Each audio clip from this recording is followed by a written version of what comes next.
If 20% of 300 tomato plants died because of the cold temperature and 5% of the remaining plants are lost due to insects, how many remain? So we've got a two-part question here. First, we need to take away 20% of 300. Well, let's find out how many 20% is. So we're going to multiply 300 times the decimal form. Move your decimal over 2 places. So that's 0.20. So that's going to give you 0.006. Carry your decimal over. So that's 60 plants. So now you have 240 plants left if you subtract the 60 from 300. All right, now we need to find out what is 5% of 240. So when we change 5% to a decimal, moving it over, we're going to need a 0.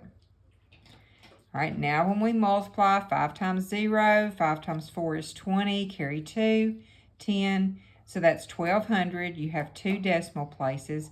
So we lost 12 plants because of insects.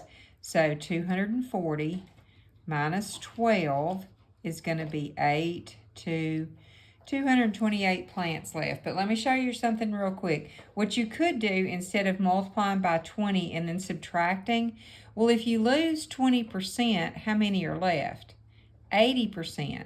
So if you want to save yourself some time, multiply it by what is left. So your 0 here is going to be 0. 8 times 0, 8 times 0, 8 times 3. And then you've got 2. See there? You get your 240 plants right off the bat. Then, instead of multiplying by 5% and subtracting, you could multiply this by 0.95, and that immediately gets you to your 228.